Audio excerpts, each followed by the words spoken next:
Gurur Brahma, Gurur Vishnu, Gurur Devo Maheshwaraha, Guru Sakshat Param Brahma, Tasmai Shri Gurave Namaha, Tasmai Shri Gurave Namaha, Tasmai Shri Gurave Namaha.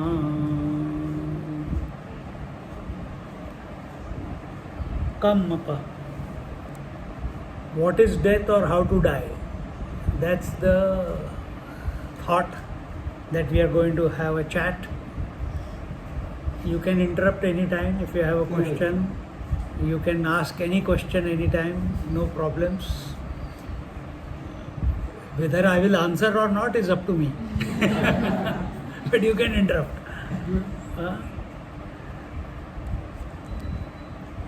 So,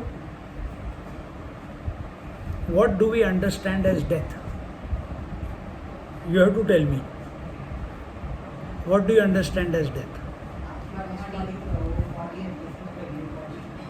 Giving up the old body and taking up a new body. Will you know?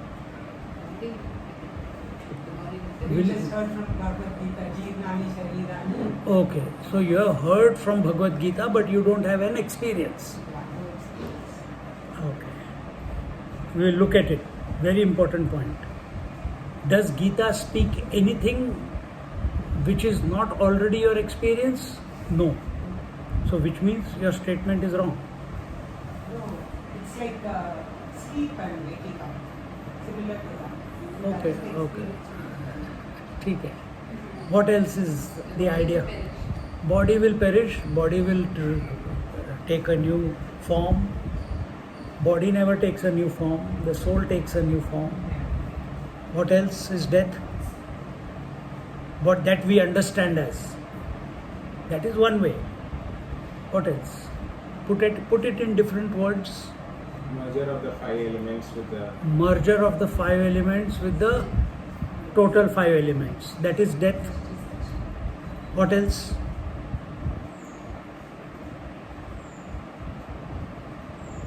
These both things you have read. But what is your experience?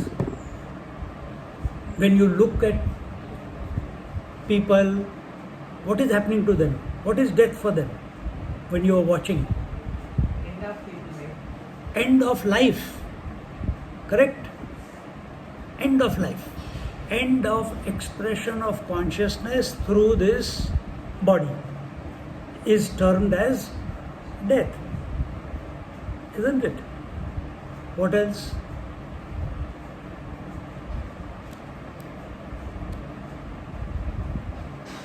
Look at it in another way. The senses are not able to function, the body is not able to function, the karmendriyas and jnanendriyas are not able to function, or they cease to function, and the mind also ceases to function as we see it, isn't it? As we are, as an observer. This is what we see. So that is another way.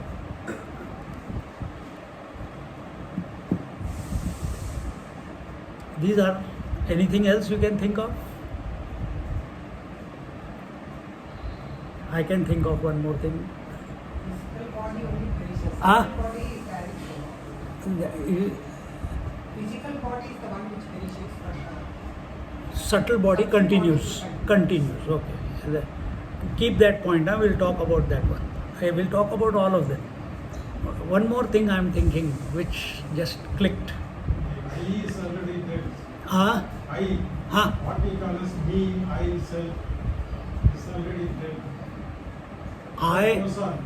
I- When the body hangs on, that is already dead. yeah, the body hangs up, but the I continues. What I am saying is, body continues. That I in me, what I say, I am, that is dead. No, it will continue in the next body. That will also continue in the next body. According to her, if you drop one body and a new body is taken up, again the expression of I and I am will come. If we have not prepared properly. Now let's take. Yes, what you are saying is that if what we are observing, a person who is dying, because consciousness is not expressing through the body, mind is not expressing through the body, because mind is only an extension of consciousness. Therefore, all I and I am also, it's not gone, it dissolves. It goes back to the source temporarily, because there is no avenue for its expression. Just like all your speech stops when you go to sleep every night, isn't it? Same way. Now, in this question, I forgot that last point, something that was coming. Anyway, somewhere along the way it will come. So I just told her, I commented on her that whatever Bhagavad Gita is saying is already happening in our experience. So, do we have experience of death, or do we wait for one day for the death to take place? That is my question now. Is death an event? One day death will come. One day the body will merge into the 5 elements. Is that so? Even during deep sleep, we go to that state. Very good. Even in deep sleep we go. Okay. So is death an event?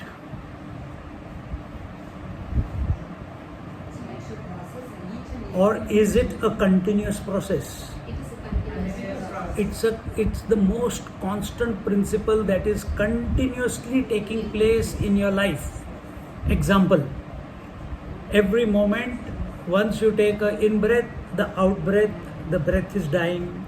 Every time you blink your eyes, the vision is dying. Every time there is no word coming to your eardrum, there is no hearing taking place. That is not. If you continuously expose yourself to silence, you might feel that my senses have become dysfunctional. I am not exposed to anything because there is no data coming, no stimuli coming. So first point, is death an event or is death a principle? It's a principle of life. Then why you want to prepare for death? सारा गड़बड़ हो गया फिर. So if death is not an event, when we take it as an event, then we want to prepare for death, isn't it?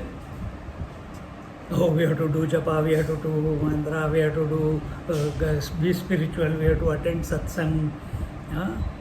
Why? So that our mind is properly oriented for, I don't want to suffer when I die. I'll be in the right frame of mind when death eventually happens, isn't it?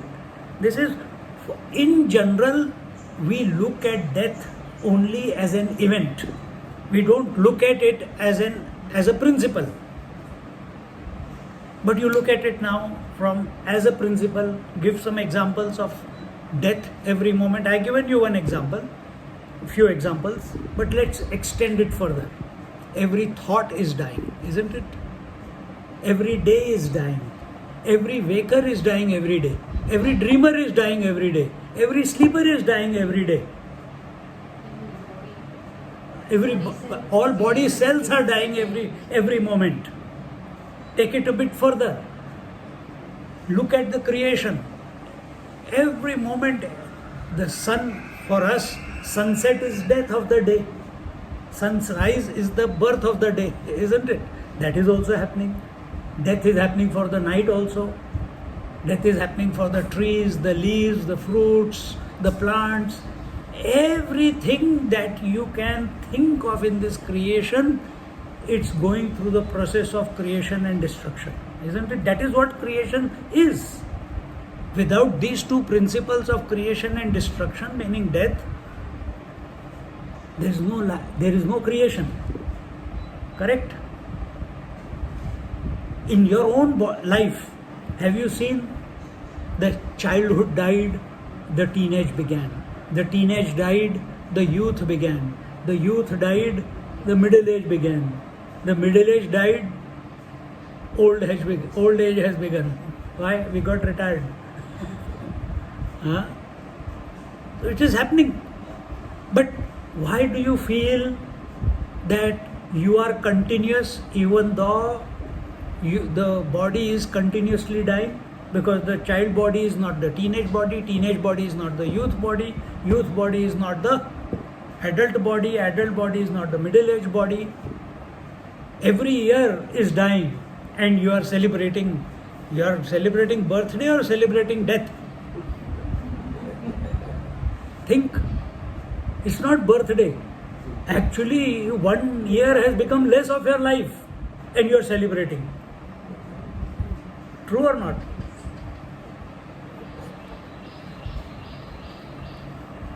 So our attention, even though we are surrounded by death or destruction, or another scriptural way of putting it is unmanifestation.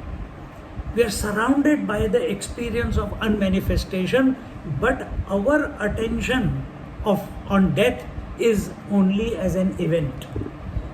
Only as an event. Either there are two ways now. When we got this data, there are two ways.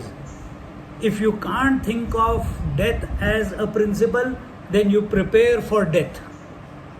And in that preparation for the death as an event, you will, if you start maturing, the wisdom happens. As some of you are sharing, as the satsang goes on, what happens? You start recognizing death as a principle. It's a natural process. Once you come to satsangs or you start contemplating on death, automatically you come into the moment. Automatically you come into the moment. Now,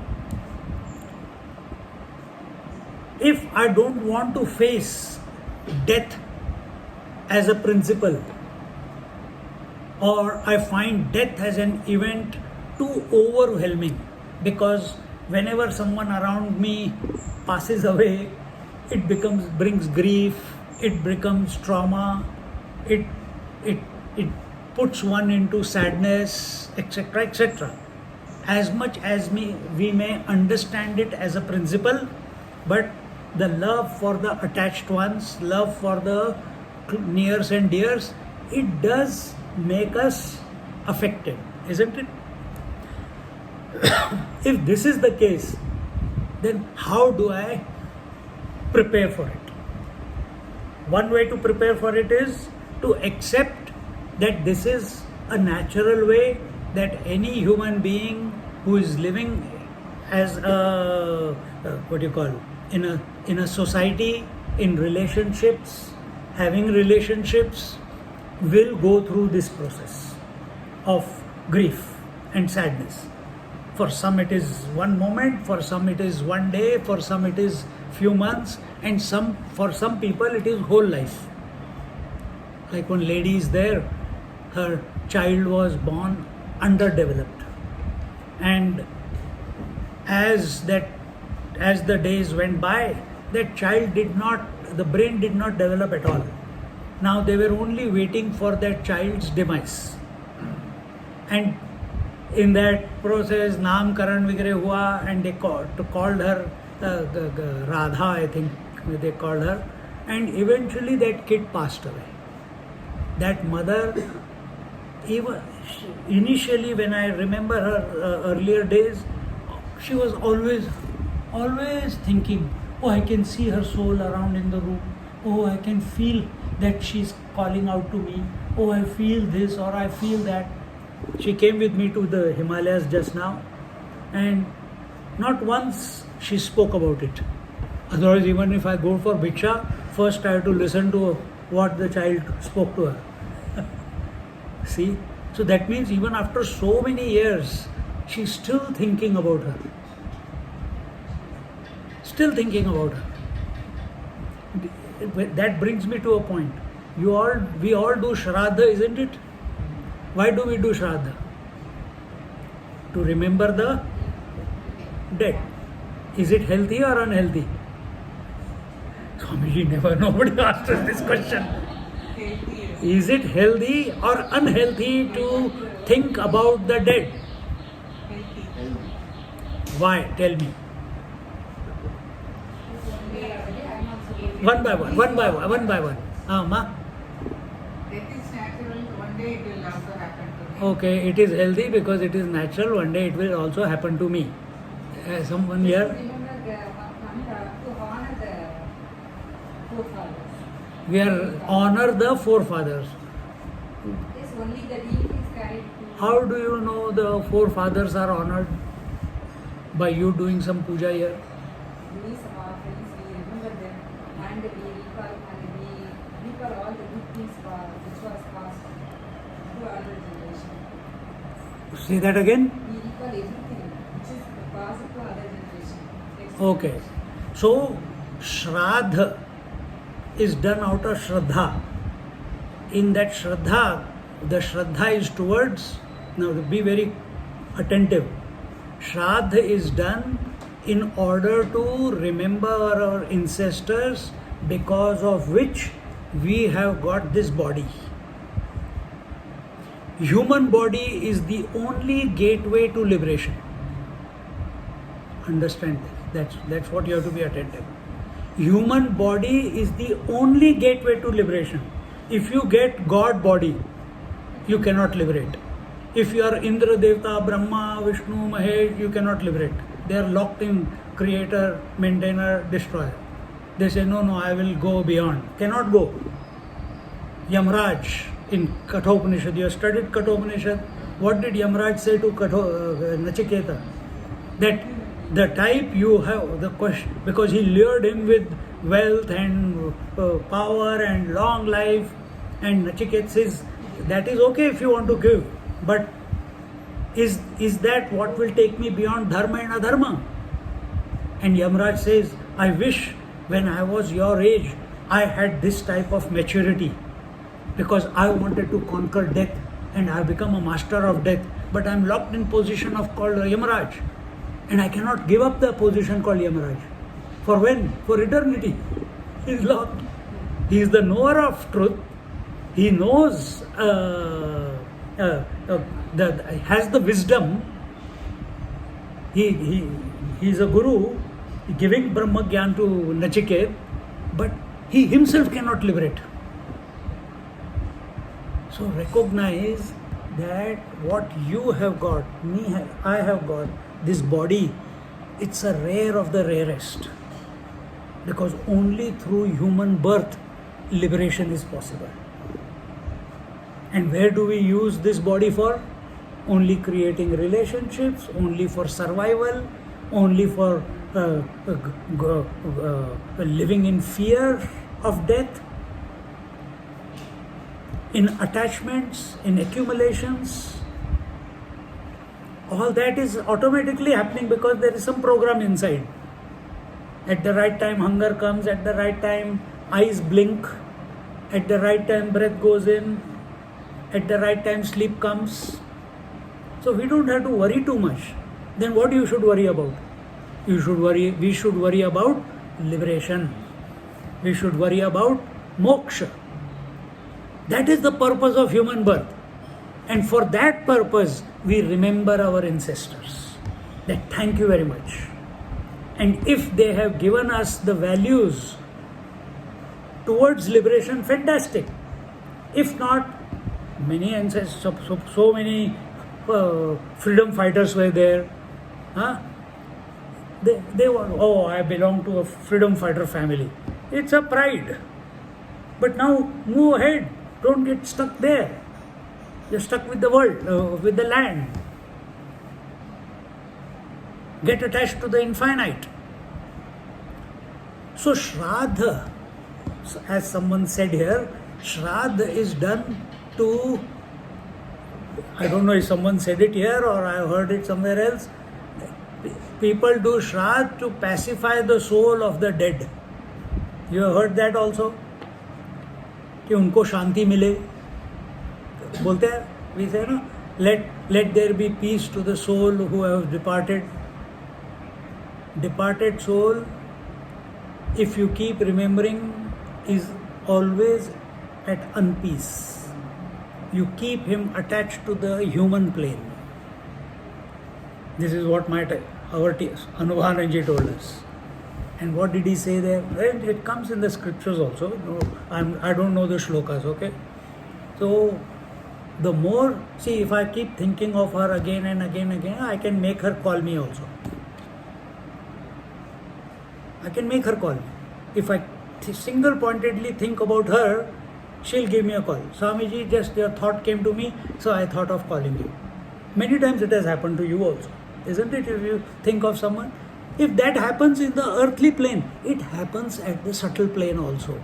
If you keep thinking of your ancestors again and again and again, you are not allowing the soul to liberate. Then what happens to that soul? You know. It's love. Huh? It's love. Of the beginning. Either that soul expresses through your children, takes birth in the new womb, or hangs around. People feel the presence of their parents or presence of the departed. Like this lady I told you, her young daughter, when she passed away, she keeps seeing her everywhere. Not healthy. So what should be done? That you do the Shraddha on a regular basis, but after few years, we must do Moksha Shraddha. Have you heard of Moksha Shraddha? Well, you should. Now you have heard. Moksha Shraddha must be done. Moksha Shraddha means now you can still remember, but not with that intensity. You know that that soul of departed one has gone to Vaikuntha. You are no longer hooking into that soul mentally, emotionally, and keeping him hanging around. Very important. So that is what Shraddha is done for. This is how at your individual level we keep thinking about memories. Good, you go open your videos, you go open your album, you look into when my children were small, and you keep looking the children. When you open the videos and you start reminiscing through the videos of the childhood, if you have taken videos or photographs, whatever. What are you doing? You are remembering what? The good times we had when we were young. But in that, what are you doing? You are not living the present. You are not living the present. Unhealthy.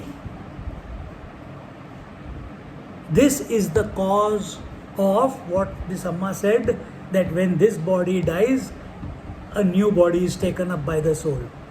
All these memories put together becomes the reason for the new life. Life does not die. Life continues. Correct? So what has gone? Only the body has gone. But that soul, the moment this body dies, because your mind has not become purified completely, whatever was the last thought will determine the next body or the next experience. Based on that experience, whether it is emotional, intellectual, whatever, you will get the body. And the journey continues. Our idea is, our name of the game is that our mind becomes empty at the time of last breath. Because that's how we know. For that you practice meditation. For that you practice on a daily basis not to collect more and more data from the past. Not, oh, I came here, suddenly, what will be our thought? oh, last time also so these people came or that person didn't come. Last time also I ate at her house. That's why she prepared all those dishes. Last time also you liked this, so I prepared this. Uma said. Uma uvacha.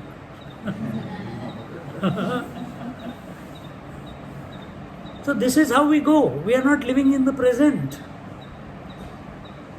If we are living in the present moment, here and now, there can be no thoughts. Your mind will be empty.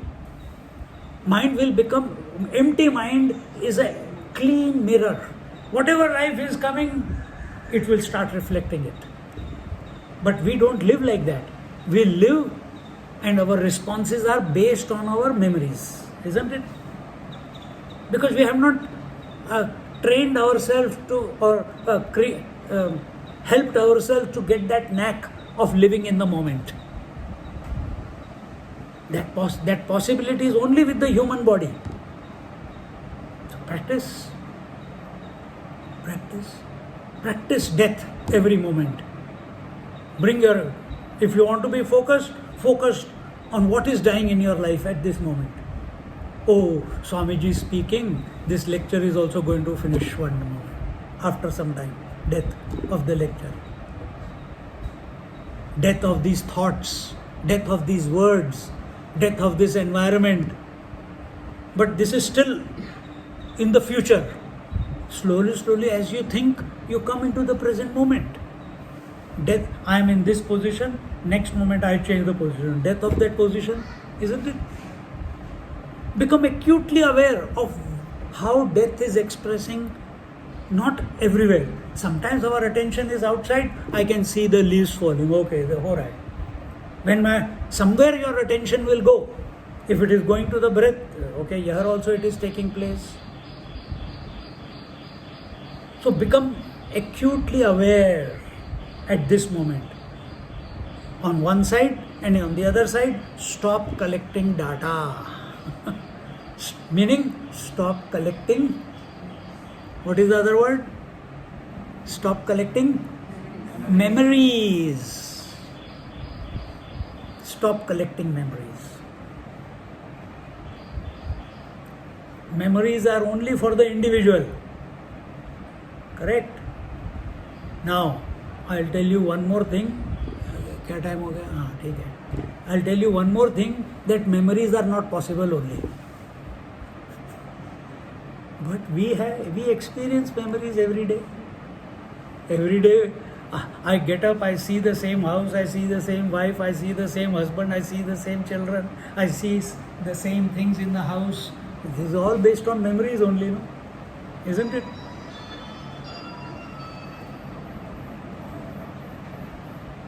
But memory is also not possible. From where?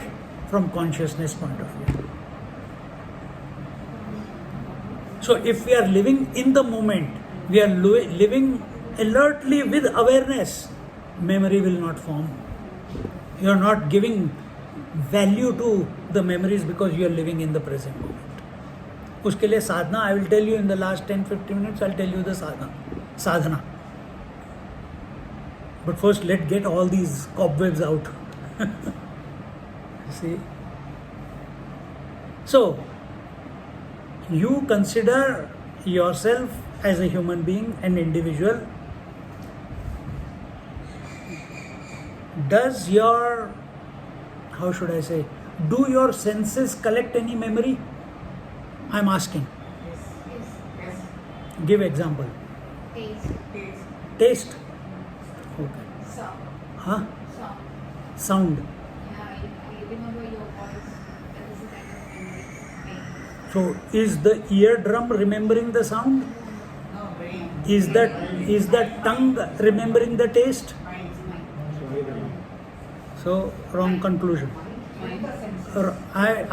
What was my question? Remain alert. Do your senses collect memory? Did I say mind? Did I say intellect? I said senses. So, do the senses collect memory? No. Do the organs of action collect memory? Why? Swamiji, processing only in the mind. Without the mind, then- I am not asking about mind. I am asking only about senses and organs of action. Senses are 5, organs of action also are 5. You know that, isn't it? Speech, hands, legs, genitals, and anus, and seeing, hearing, touching, feeling, tasting, these are the 5 organs. So, all these 10 do not collect memories. My question is, you said they do, now you say they don't. I'm not asking who does. My question is why they don't collect memories. There's no sense of doership. Huh? No sense of doership. There is no sense of doership, okay? But senses never have any sense of doership. Why? They They don't are conscious act of their actions. independently. Huh? They are dependent on mind, they don't act independently. Okay, one answer. They are dependent on mind. Someone They are else? conscious of their actions. Senses are not conscious of their actions. Senses are not conscious. They don't have any consciousness. Consciousness expresses through them. A dead man also has eyes, ears, nose, tongue, but there is no consciousness expressing through it. So, I have already given the answer. The consciousness is one. So No, don't go to wrong end. I'm bringing your mind to the senses and the organs of action. Why there is no memory in these 10? Because simple answer. They do only their own Witness. stuff. By itself, Not witness, man. How can senses witness? They are witnessing. Well, they can, but tell me how. Who said witness? How they witness? Only with the eye we can witness. So there is no influencing factor, only there is. They are always in the present.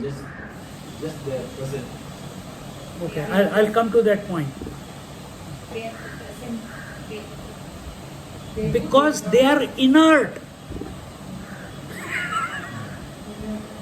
You understand?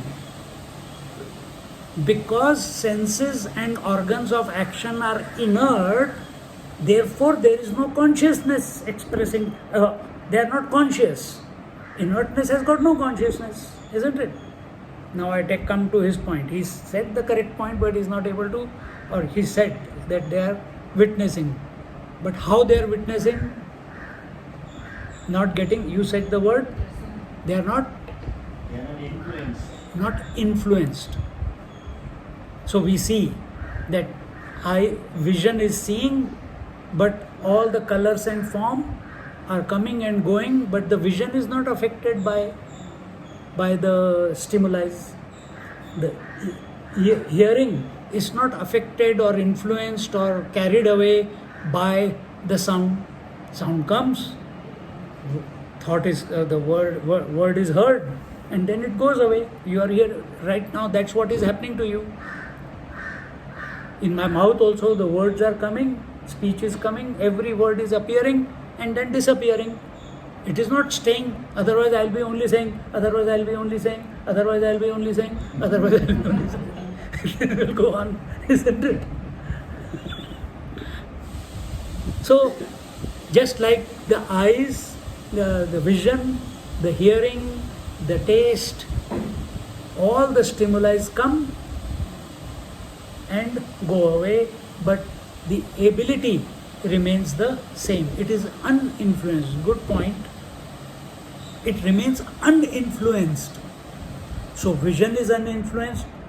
If I want to use the word, if we want to take seeing, seeing means what? Now we are bringing the I into it. So I expresses as the seer, I expresses as the hearer, I expresses as the speaker, I express as the taster. Remember, understand this. Now I am bringing the person into it. Now, is this person affected? Actually not. Because data is coming, data is going. That vision, who is taking the ownership of the vision? The seer. The seer says, I am seeing. So actually what is happening at the vision level? Vision is not influenced. But someone behind, some idiot, that's you and me, we get affected. But actually there is no influencing happening. We are imagining that we are getting influenced by coming and going of the data at all levels. Clear this much? Go further back.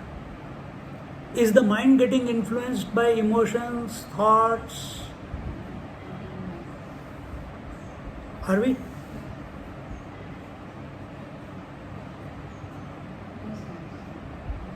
If mind is a container, we have never seen the mind, first thing. Nobody has seen the mind. You just accepted there is a mind. So, in that mind, thoughts are everything that you know in this creation, past, present, future, gross, subtle, causal, everything is by way of thoughts only. But all thoughts are appearing and disappearing, isn't it? Is that true? Even as I am speaking right now, every word is appearing only in your mind as a thought. It came and went. Is came and went. Appearing came and went. As came and went. Thought came and it is only appearing as a thought. So every word that I am uttering is appearing in your mind as a thought and then going away. Mind is not saying, oh, no, I must hold on to that one. It is appearing, it is appearing, it is appearing. फिर phobia शुरू हो जाता है. छिपकली छिपकली छिपकली छिपकली छिपकली, you know, lizard. So mind is also not affected by thoughts. From childhood till today, millions, zillions, trillions of thoughts have come and gone, and mind has allowed all the thoughts to come and go. Appearance and disappearance of thoughts to happen. Creation of thought and destruction of thought to happen. So first we saw it at the sensory, worldly level, the same thing is happening. Nothing is happening to the tree. If the trees leaves are falling, the fruits are falling, the bark is taken away, that branch is cut away for the burning purpose, the tree continues to be the tree. When we come to the body level, the cells are continuously changing, but your sense of body is not changing. At the sensory level, again, each faculty is functioning unaffected by the stimuli that are coming and going away. Coming to the mind, we just take the mind as emotions. Emotions are nothing but thoughts. All the data from the senses is coming. It is appearing as a thought. Emotions are also appearing as a thought and going away, but mind is not affected. My God, mind is not affected. But then I become sad. No, mind does not become. There is someone else. Some idiot is becoming sad. Some idiot is excited. Some idiot is afraid. Some idiot has the phobia. Mind does not. We are talking about data. This is your experience right now or in your life. That mind is only a platform or a container where all the thoughts are coming and going, and because it is allowing the appearance and disappearance of thoughts, therefore conclusion is mind is unaffected by thoughts and emotions. Correct? Now we come to intellect. Is intellect affected? Intellect is what? Concepts, ideas, imaginations, isn't it? Another way to put of intellect is also, it is that faculty, that decisive faculty, or acceptance faculty, where I can express. But I is also a thought. Correct? Is intellect holding on to the I thought?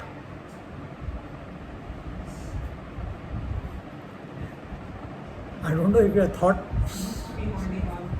I don't know if you have thought so deeply, but is intellect holding on to the thought of I? Because that's where I expresses. Only So is the intellect holding on to the I thought? Yes. How many yes? Only two of us. How many no? The rest are hanging in between. Cannot. Why? I'm not asking, don't think so seriously. It's a simple answer. Because I thought also comes and goes. How can it hold on to it? Correct or not? I thought also comes and goes. So how can you hold on to the I thought? But there is a problem here. Even if I'm not thinking, I still feel I am. Now that's a different matter that we'll talk about. That's the ghost. So right now our data shows us that nothing in the outside creation is affected by the coming and going, just like a very big macrocosmic example.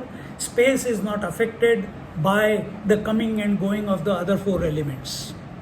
Space is not affected by the coming and going of creation, or galaxies are getting destroyed, galaxies are getting created. Space is not affected.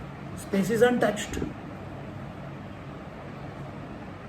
Similarly, we saw that at the cellular level, sensory level, mind level, mental space also is not affected by any concept, idea, whether by any subject or objective thought. Subjective thought or objective thought. Because whether subjective thought we call it as I, or objective thought we call as everything other than I, is also coming and going. So there is no permanency. Therefore, nothing is nothing is being held, nothing is being concretized, nothing is getting concretized. And that is your experience at this moment. We are not talked about some imaginary scenario. We are talking about what is happening to you at this moment. Therefore, no place for memories. Memory is not possible. If memory is not possible according to the data that we have just presented, is there rebirth possible then? Transmigration of the soul possible? Not possible. Death is possible? Not possible. It's a principle of creation, but nothing to do with you. And nothing to do with the mind also. If you really, if you are alert about it, what is difference between consciousness and mind? I'm putting these questions because you are taking all the classes. What is the difference between consciousness and mind? Mind is individual mind. We are talking about the individual. Principle called mind and principle called consciousness. Awareness is there in consciousness. Huh?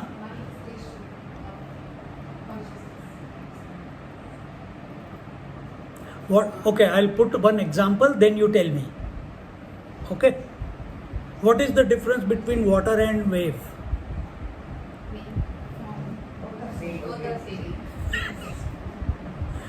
Or I put another way. What is the difference between water and ocean? One side it is the same. But then why are you calling it ocean? You have never seen the form. You have never seen the form of ocean. Don't fool yourself. Ocean is infinite. You cannot see the circumference of the ocean. Someone has named it, you look on the map, ocean. But when you go to the ocean, you cannot see the length and breadth of the ocean. So what is the difference between water and ocean? Say Indian Ocean or Arabian Sea? Why the difference of names? Because of the finite everything. Yes, but when you look at the ocean, you don't see the finitude of the ocean. I'm talking about experience, direct experience, not from the atlas. Atlas you can see, but when you are seeing directly, then you can't see the finitude of the ocean. Ocean is the manifestation of water. Ocean is the manifestation of. Then why do you call it ocean?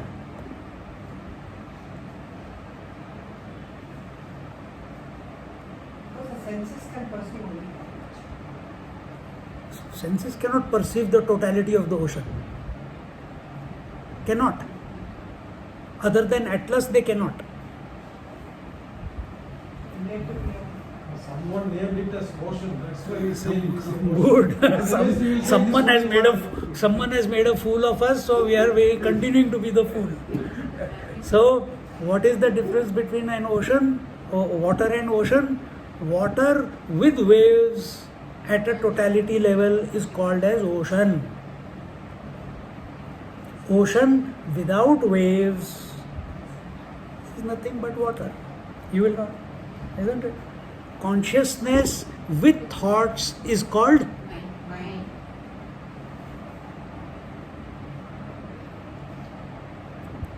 Continue the example.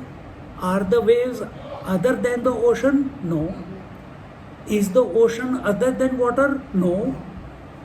Is the wave other than water? No. So actually it is one without a second. Which means you the consciousness, you the mind, and you the thought, if you want to say I thought, is all the same material called consciousness. To the consciousness, no mind. Yes. You cannot stop the manifestation, totality and individuality. But I am bringing you to the principle that without the essence called water, ocean cannot express, water cannot express. Actually, it is water only. You cannot have a wave separate from water. You cannot have an ocean separate from water. And water is water. So, similarly, consciousness is consciousness. It is infinite. Can you have mind separate from consciousness? No. Then why do we call it mind? Consciousness with thoughts is called mind. समझ आ रहा है? Understanding? Consciousness with thoughts is called mind. Now, is thought other than the mind?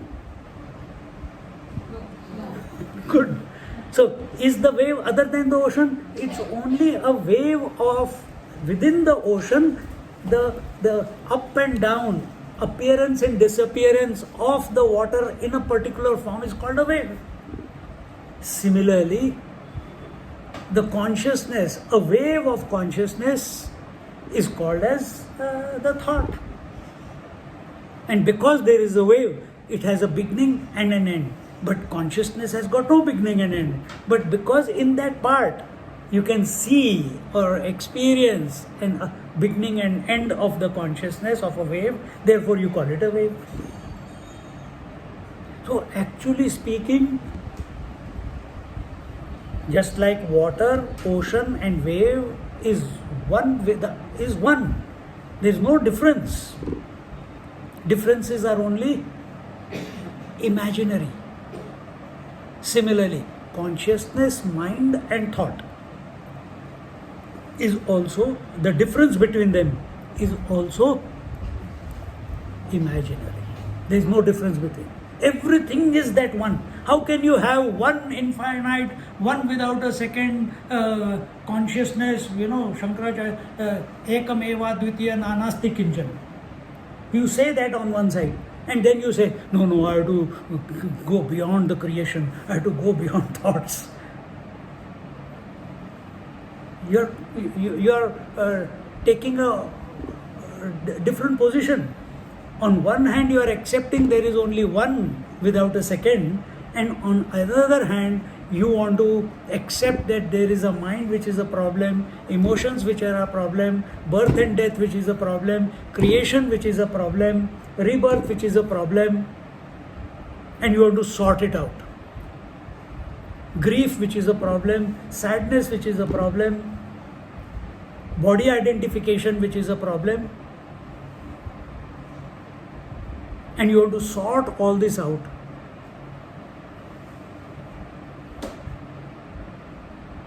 So identification with body is not possible, identification with thought is not possible, identification with any sensory data is not possible, identification with any concept is not possible. Not possible. Thank you for freeing us, Swami. Not possible. Yet, because of non-availability to this contemplation, to this, what is actually happening to you at this moment, that no identification is possible. You choose to be identified. You choose to live in memories. You choose to remember yesterday. You choose to remember whatever. Every morning you get up, you feel, it's the same house, it's the same children, it's the same husband, same wife, same problems, same successes. And we keep repeating the same data, keep churning the same data over and over and over and over again. Actually speaking, it's ever fresh data every moment. And if you take a one step back, there is no attachment to any data. Everything is that one. And if you live in this awareness that there is no attachment or identification possible in this creation. There is not possible. I give you one example and then give you a small exercise to do. Meditation exercise. मैं क्या बोला अभी, क्या दूंगा उसके पहले, before that?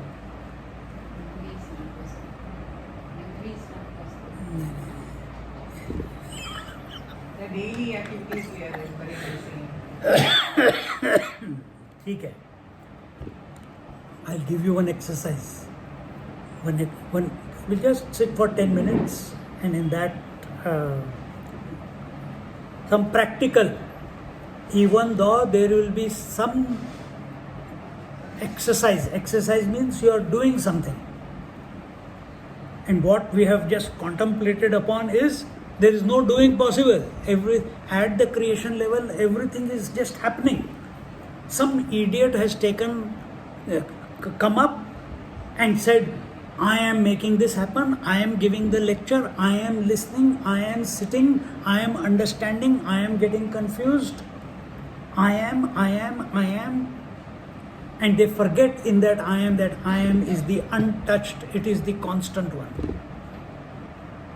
If you come to this unchanging I am, don't focus on the words I am. Because words I am are coming and going. But the feeling of I am which is within, it's not coming and going. It's always constant.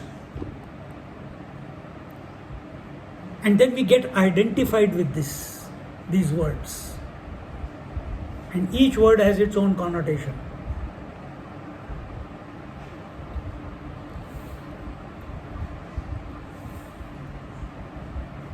Even though we are the non-doer in life, yet if you have understood all this, it is fantastic if you have understood it. At this moment you are in that essence as the essence. There's no question of it. Nobody can ever take you away from that essence. But then this individual is there. He says, no, but I want to understand it. But after the satsang, Swami, then what do I have to do to practice this? That is the problem. We want to do something, not realizing that if you do something, again the I is coming up, again the individuality is, you are giving rise to the individuality who wants to own, who wants to succeed, who wants to realize. And it's nothing wrong with that. That is how the nature is. That is how the nature, meaning mind. And when I say nature, it's not the consciousness. Nature means the mind. So that's how the nature is. Can you stop the ocean from having waves? Can never, isn't it? That's the nature of the ocean. That waves will come, waves will go. So what is the nature of the mind? Thoughts will come, thoughts will go. Waking dream and sleep will come, waking dream and sleep will go. Memory, till there are memories, memories will come, memories will go. In other words, thoughts will come, thoughts will go. Convictions will come, convictions will go. Concepts will come, concepts will go. As throughout our life, we have kept updating our concepts, isn't it? Convictions. And you are what your convictions are. You are what your convictions are. So today when we talked about what is Shraddha meant to be, not for your departed ancestors, but because you thank them for the body that they have given you so that you can liberate. Now you're convict. If you think about it clearly, your concept has changed in your mind.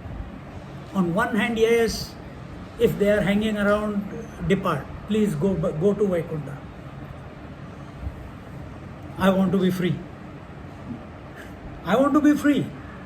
If you keep thinking about it, there is next birth guaranteed for you. But then where's liberation then? See? So in this, you don't create data. There is no scope for it.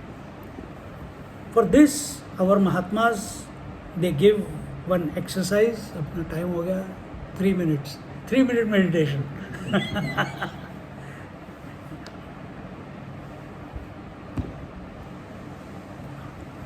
Should I go? Little bit more time is okay, na? There's no time limit.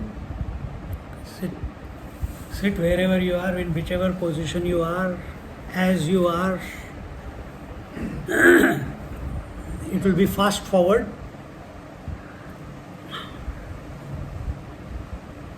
Idea is, understand, the idea is that whoever we think we are, we think of the world, we think of ourselves as the body, we think that we are the senses, we think we are the mind.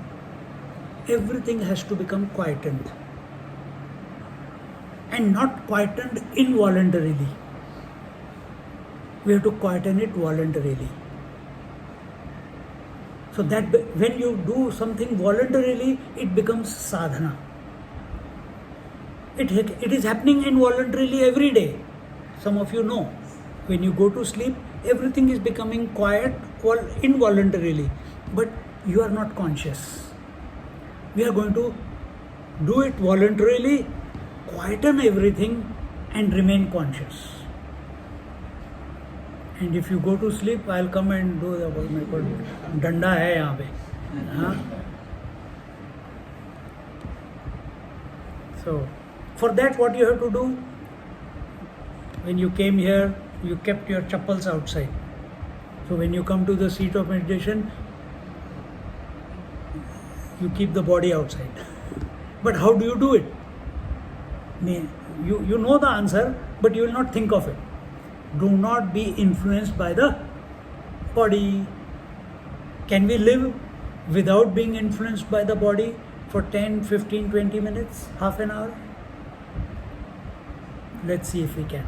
But for that, it will require a process. then we should not be influenced by the breath. Then we should not be influenced by the thoughts. So step by step, I'll just take you, however time it takes. No problem. Not hungry. Okay.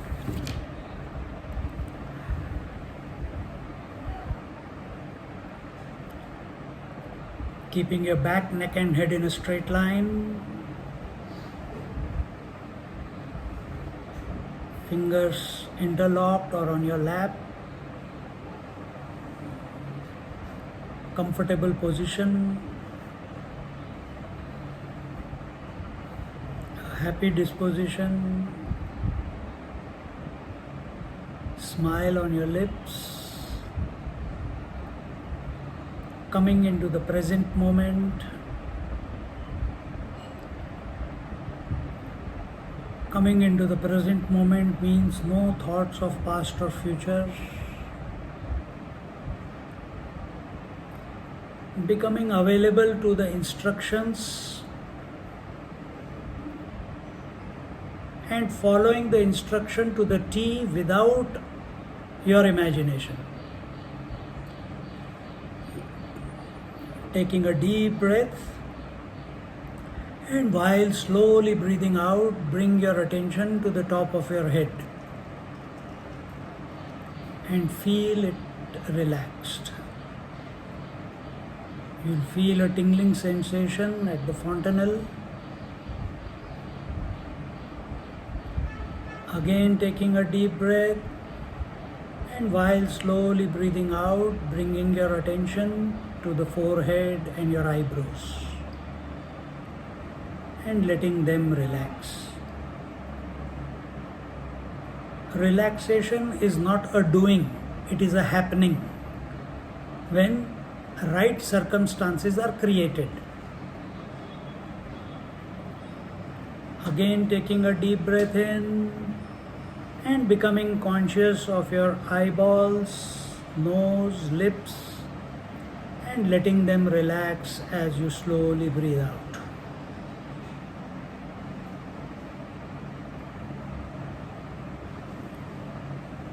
Again breathing in, becoming conscious of your ears, your jaw, your chin, as you slowly breathe out and let them relax.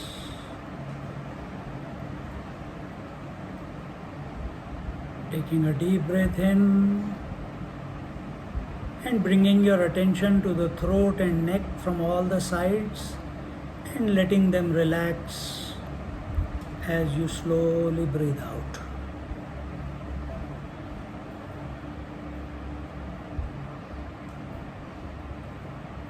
Breathing in, becoming conscious of your shoulders, arms, fingers, palm, as you slowly breathe out and relax.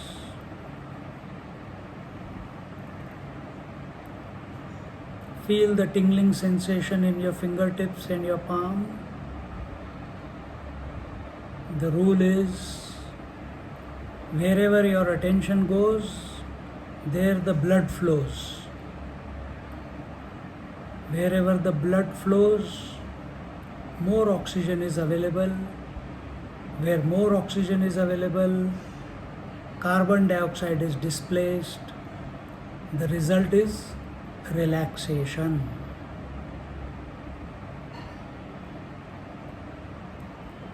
Taking a deep breath in, becoming conscious of your chest, abdomen, lower abdomen, and let them relax as you slowly breathe out.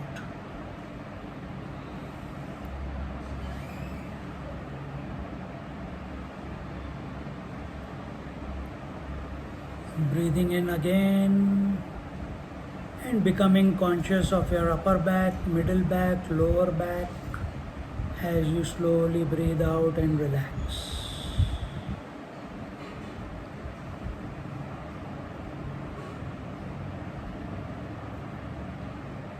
Again breathing in, becoming conscious of your hips and thighs and letting them relax as you slowly breathe out.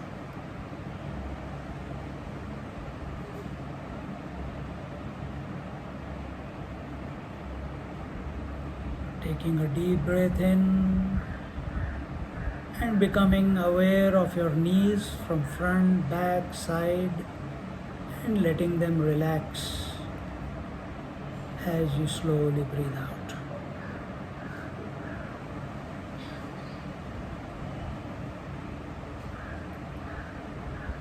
Breathing in and becoming conscious of your calf muscles, shin bone, ankles as you slowly breathe out and relax.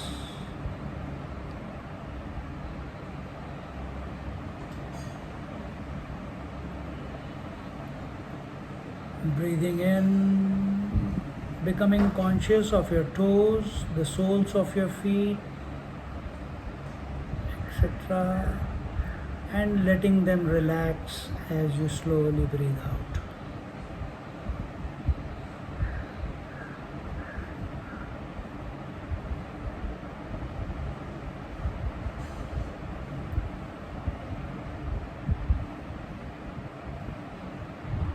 You'll observe there is a heightened awareness of your whole body. Every cell is vibrating, buzzing.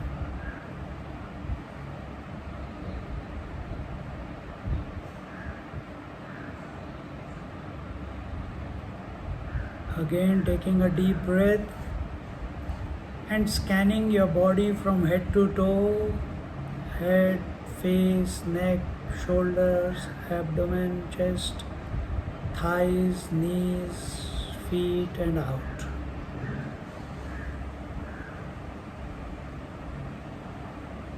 Do it once more, taking a deep breath in and scan your body from head to toe.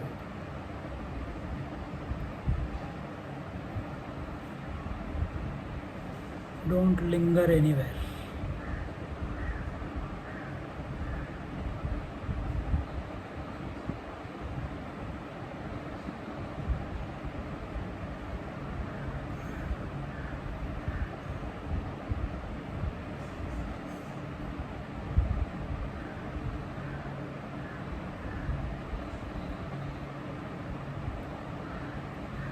Having settled the body down, observing that the body is sitting undisturbed, more or less locked into position.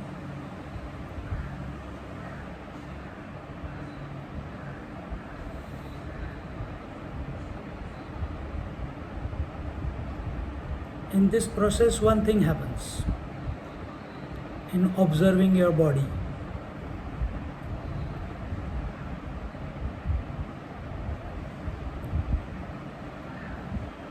If you can see the form of your body the way you are sitting right now,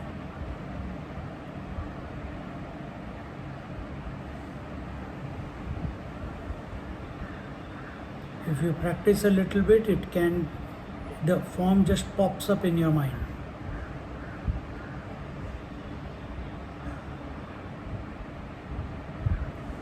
When our attention becomes steady on the position in which the body is sitting at this moment, becomes steady, it is not wavering, it is not getting distracted, it is locked onto the form.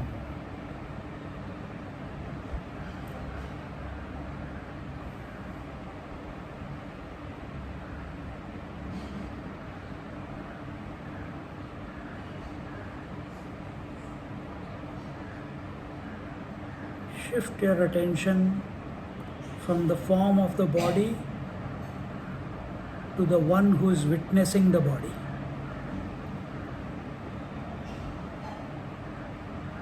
Meaning, be aware you were watching the body, be aware of the watcher.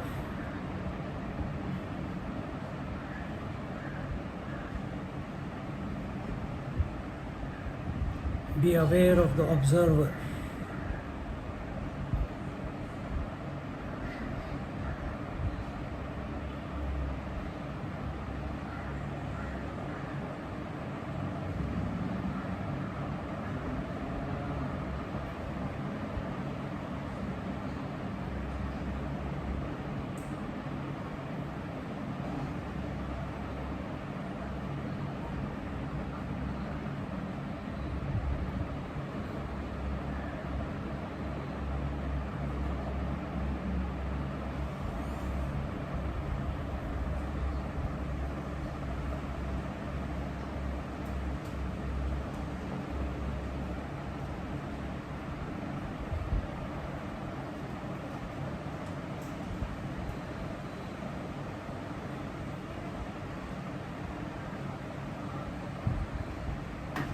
in this disposition where the body is unmoving. Now bring your attention to the breath. The breath is subtler than the body, finer than the gross body. It's a continuous process. It's an involuntary process which expresses as the in-breath and the out-breath. When you take control of this process of breathing, it is called pranayama, where doing is required. We are not getting into that. All we do or all we are concerned is with our attention. Let the breathing process happen. As the breath is going on, going in, be aware of the movement of breath in your abdomen.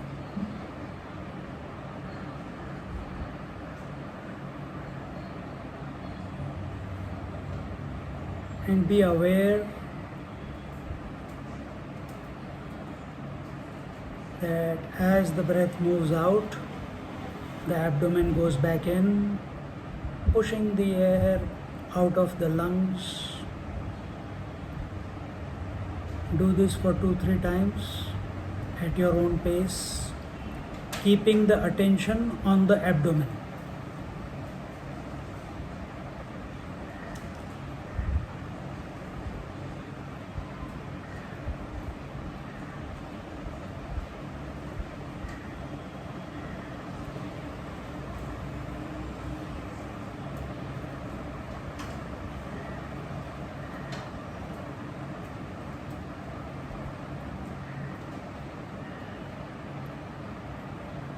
Let the natural breathing process go on, and now shift your attention to the movement of breath in the chest, not on the abdomen.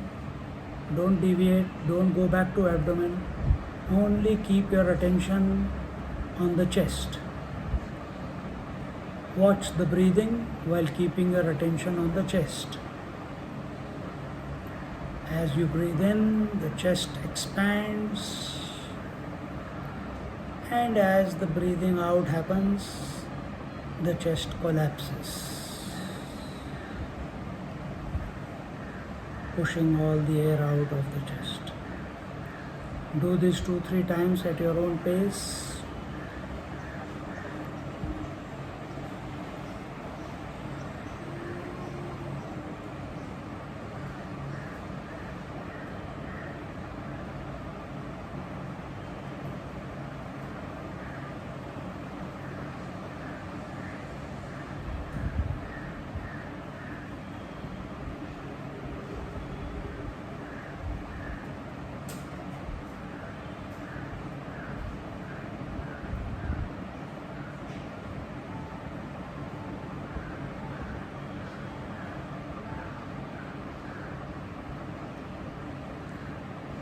Allow the breathing to continue and shift your attention to your throat.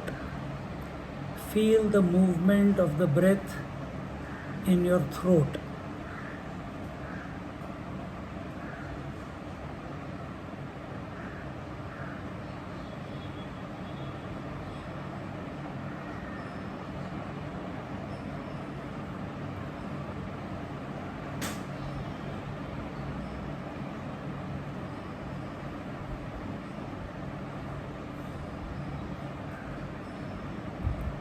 You'll observe when your attention is on the throat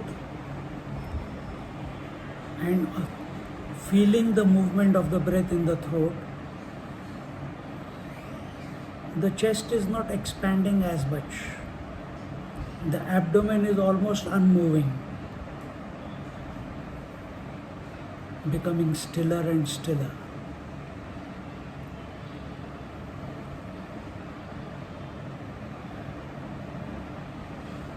Now bring your attention to the movement of breath in the nasal passage, which is the back part of your nose all the way down to the throat.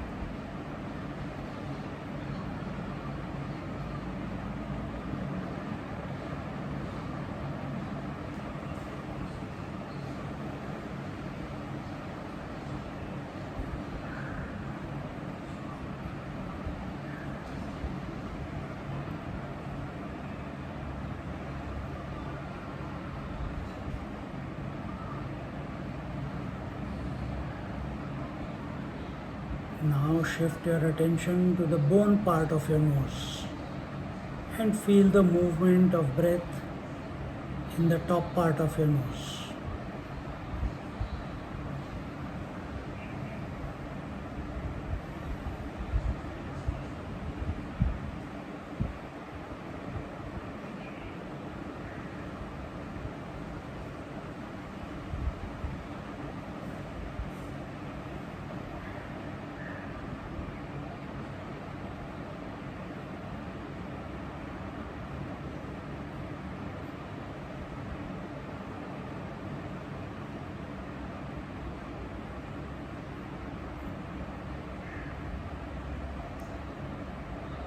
And lastly, feel the movement of breath at the nostrils.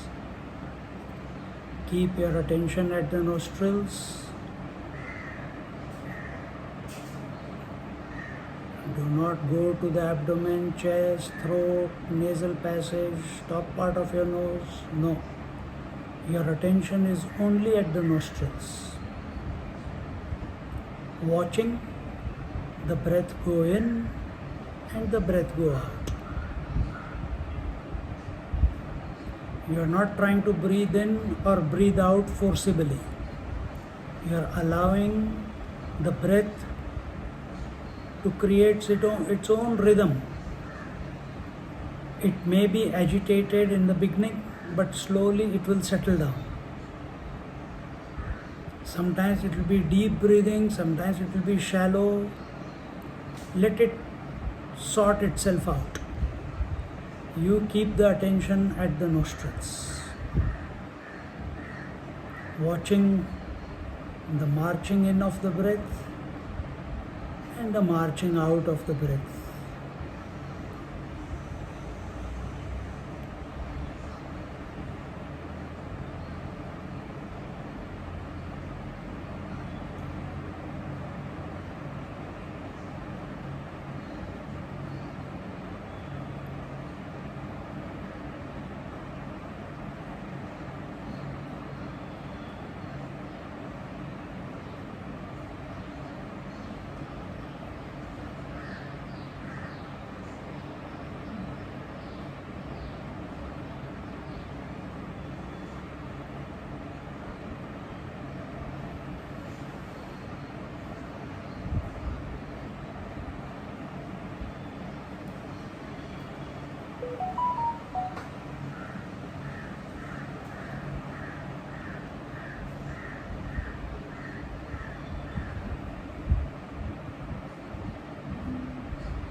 You will observe your body is even more deeply locked into position. Slower and shallower the breath, even less disturbance in the body.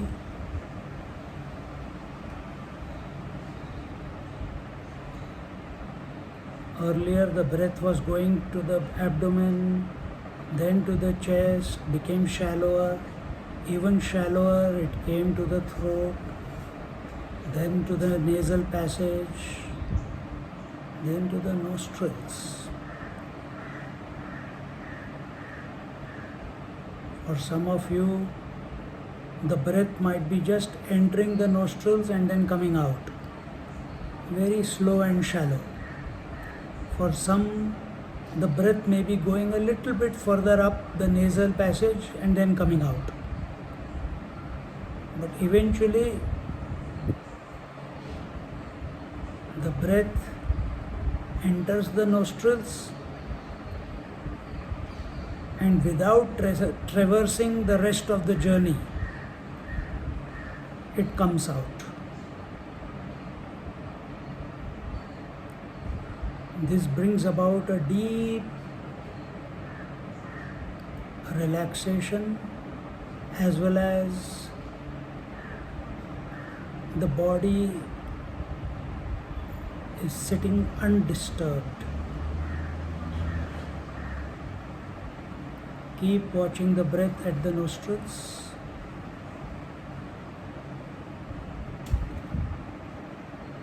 Don't try to breathe in and breathe out. Let breathing happen. Only keep the attention at the nostrils. Remain as the observer of the breath at the location called nostrils.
When your attention has become steady at the nostrils,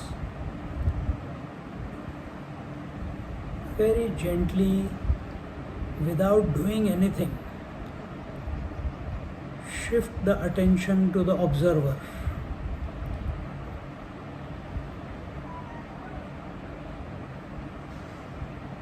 Our goal is not the body or the breath or the mind. They are only tools. Our goal is the consciousness that I am. Having quietened the body, we shifted the attention to the observer of the body. Having quietened the breath, we shift the attention to the observer of the breath. If you do it prematurely, you will feel disturbed.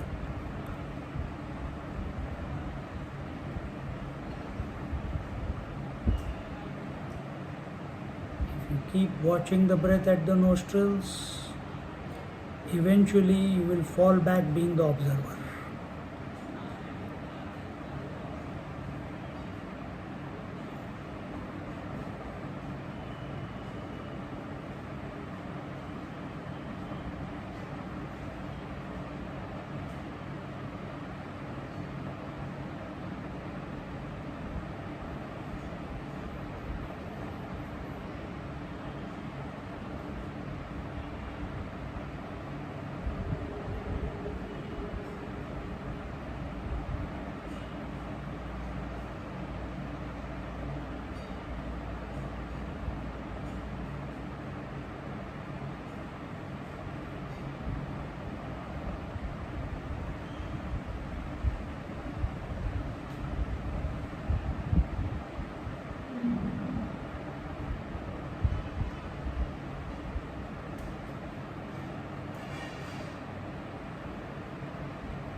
Slower the breath,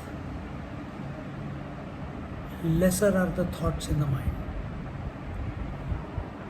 No breath, no thoughts in the mind.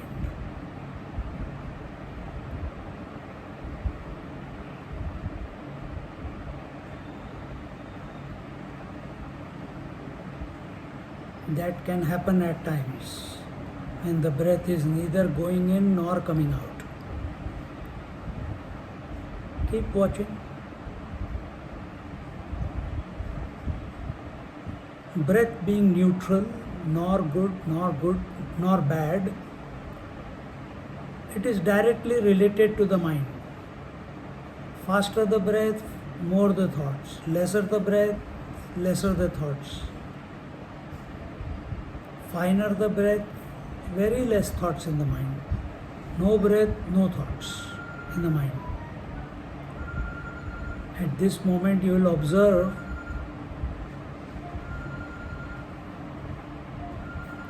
very less eruption of the thoughts because of the silence at the body and breath level that we are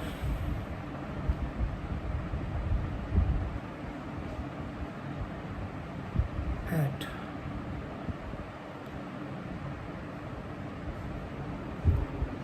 When the mind is quiet to a certain level, naturally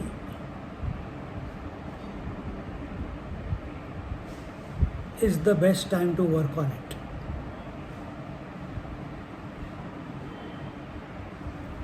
When the mind is going at 100 speed with different thoughts, emotions, ideas, concepts, attachments, identifications, to shift the attention of the mind to some other spiritual thought seems almost impossible. In this manner, the way we have approached, when the mind is fairly quiet, we can introduce a thought of our choice in this quiet mind.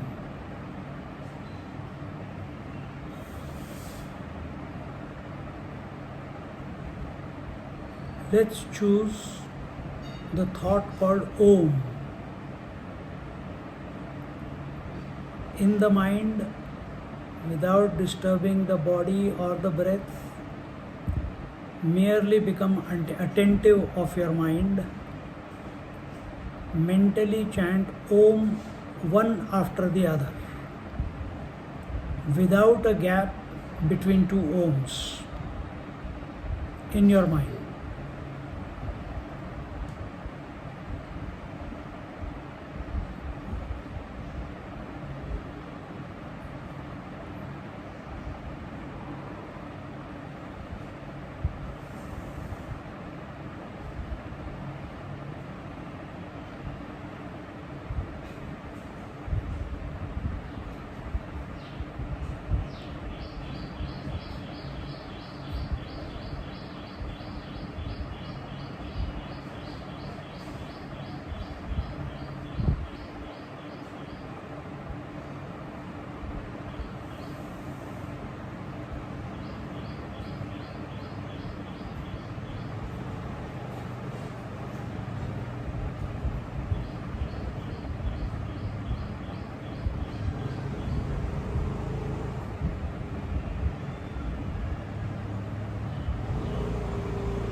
Right now you are only chanting one Om after the other.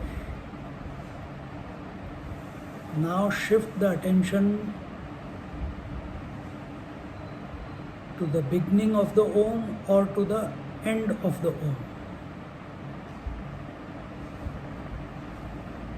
While you are chanting Om. Don't go to the front and the back. Choose one. Be alert about the point where the Om begins, or be alert and aware of the point where the Om concludes.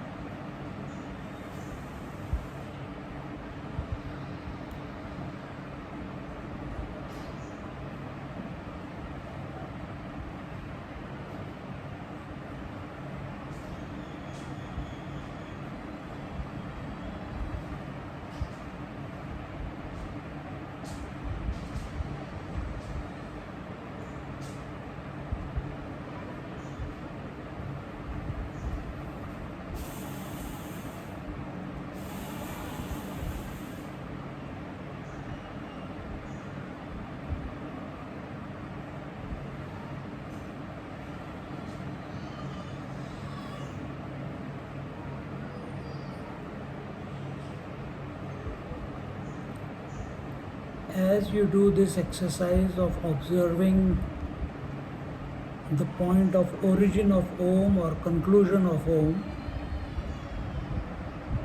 you'll observe the number of Oms appearing in your mind is reducing.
As the eruption of Om reduces, the gap between two Oms starts appearing.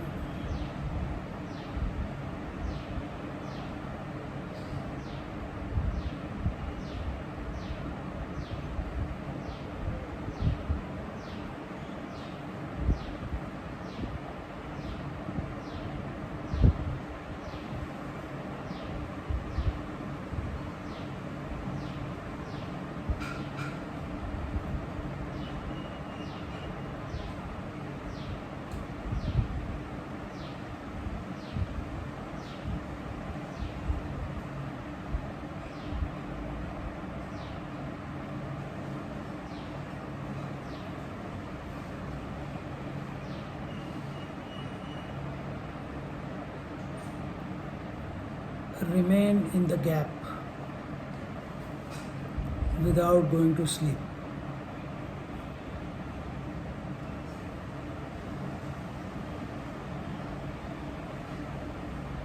And when next Om happens, let it happen.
There are three options available here.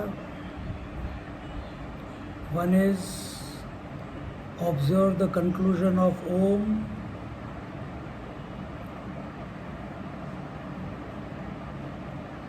Second, remain in the gap.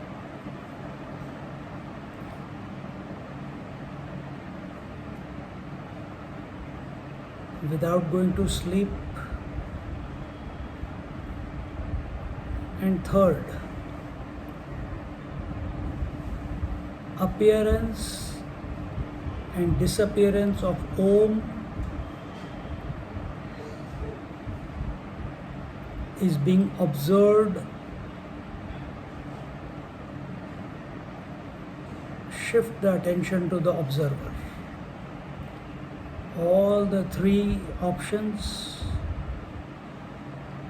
whichever naturally expresses without will,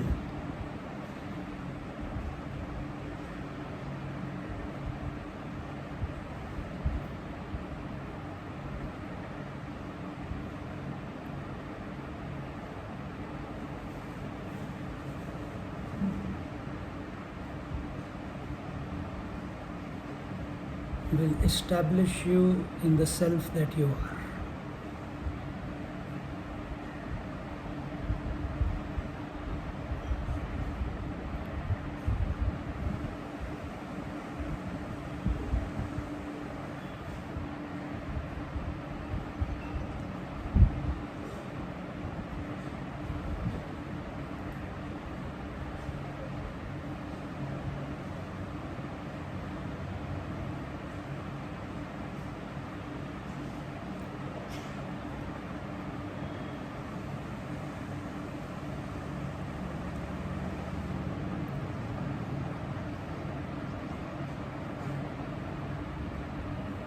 Becoming available to the self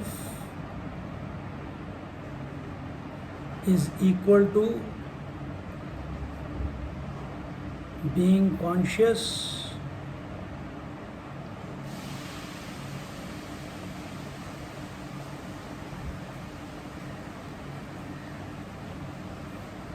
of the empty mind.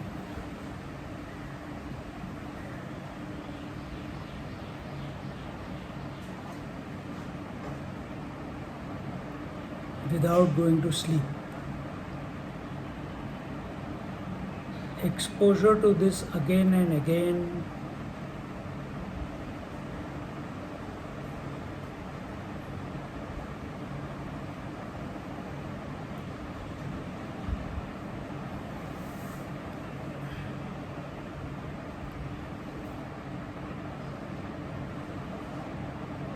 will start spilling in your daily life,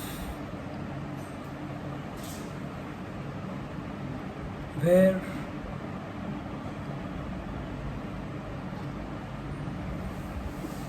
consciousness is more important than that which is coming and going.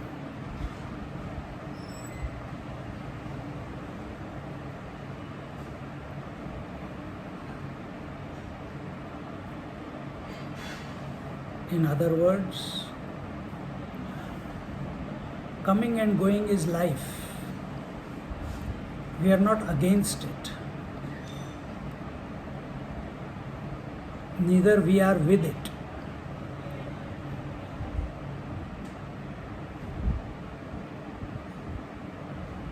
We cannot change which we have not created. We just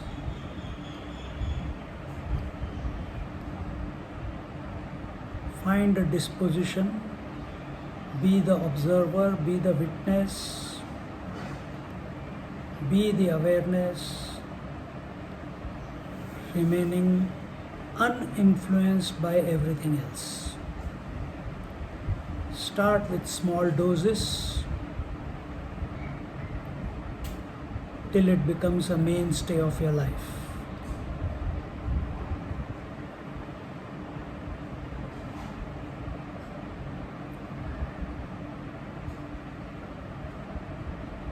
This is going beyond death.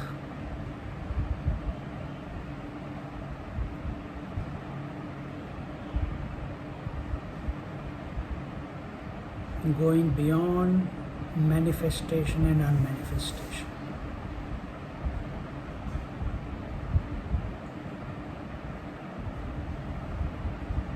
You will observe at this moment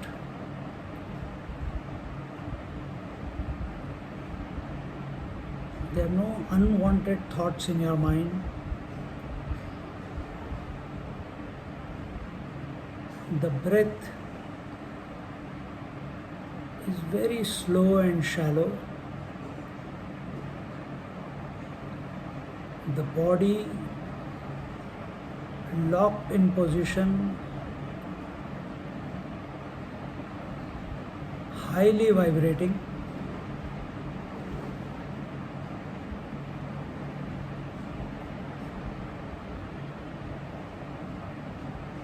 And you are the observer of all these phenomena.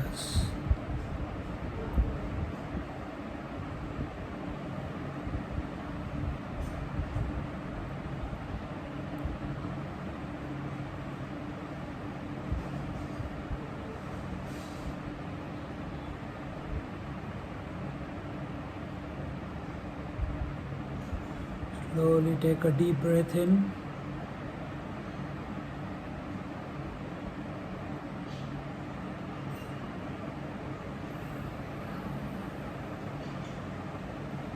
Move your toes, move your fingers, move your shoulders, move your neck, left, right.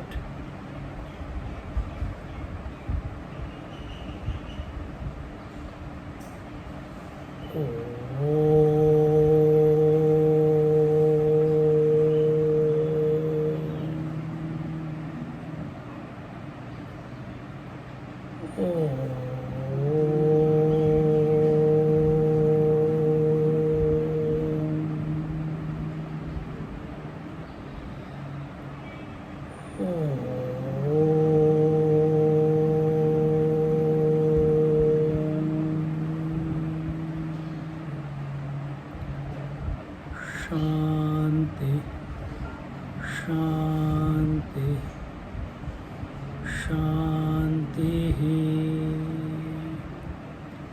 Hari Om. Shri Gurubhyo Namaha. Hari Om.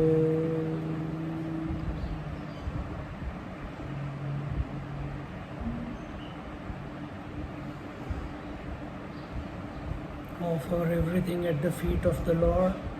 so that no memory is created.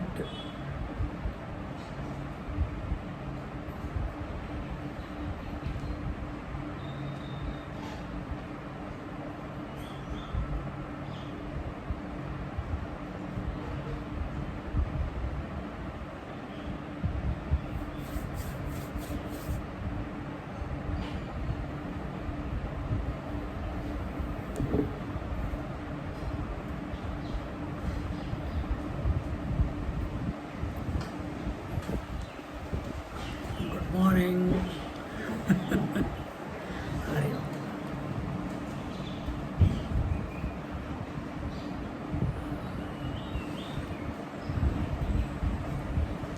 Om. Om Purnamada Purnamidam Purnat Purnamudachyate Purnasya Purnamadaya Purnamevavashishyate. Om Shanti Shanti Shanti. Hari Om Shri Gurubhyo Namaha. Hari Om.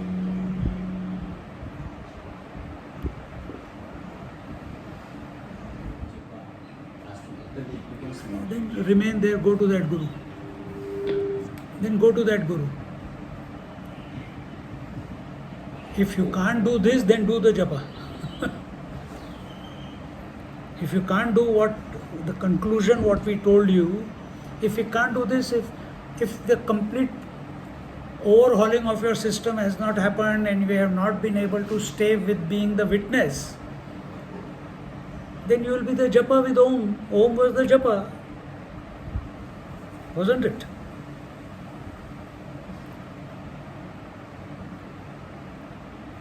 You come down, we are taking you to the consciousness. We are not taking you to God. Who is God? Whoever your Ishtadev is, it is Brahma, Vishnu, Mahesh, Devi, they all are sitting in meditation, meditating on their Swarup, isn't it? We brought you to your Swarup. Don't live in an imagination. So you are seeing, somewhere it is said, God made man and man made God in his own image. We are taking you beyond that. So nothing wrong with that, thinking of Lord, but understand this is the ultimate. If you go to God, rebirth is there till you don't merge him into him completely. That part you remind me next time. How through the form, today it was through the word. Om is a shabda. Through shabda we took you to the Swarup. Next time, through the Rupa, we'll take you to the Swarup. Not today. That's another exercise. That's given in Bhagavatam.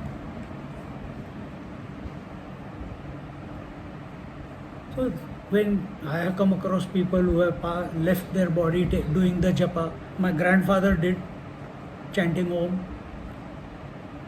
It's good. Nothing wrong. That is better than anywhere by dying involuntarily, isn't it? You are dying with consciousness, with awareness.